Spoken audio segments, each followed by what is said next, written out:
मार डालता। अरे वही साला था जो चला रहा था गाड़ी।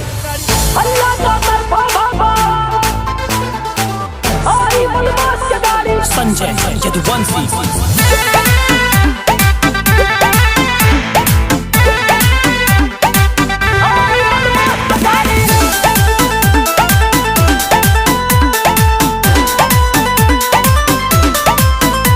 गाड़ी 150 भगाई, काली फिल्म चढ़ाई, जब हूटर बाजे गाड़ी खूब नचाई। गाड़ी 150 भगाई, काली फिल्म चढ़ाई, जब हूटर बाजे गाड़ी खूब नचाई। जे रोब दिखावे ओकर घर से उठाई, जब टायर नाचे धुआं उठाई। यूपी के चढ़ा नंबर, चेहरा पे हल्की दाढ़ी, हल्ला भाभा चौतरफा।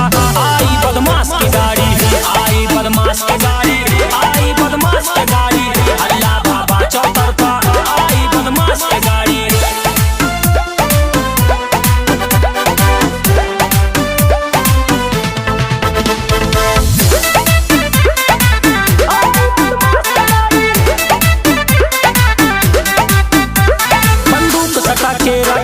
अंदाज ही पुराना बा, मंत्री के घरे हमर रोजे आना जाना बा।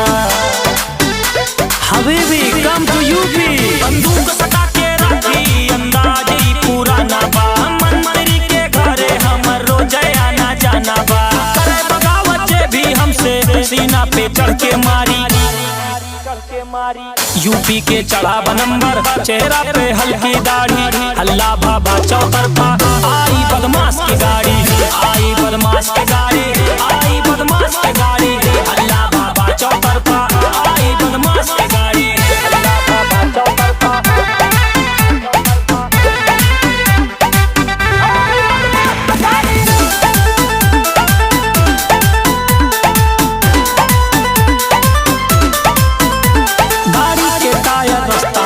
दिल्ली से हरियाणा के फुल करा के टंकी घूमे लइका यही घराना के।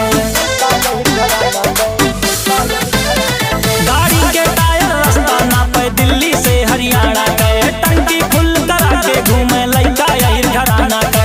देख तरक्की जरा के दुश्मन कई के तरक्की उतना जारी।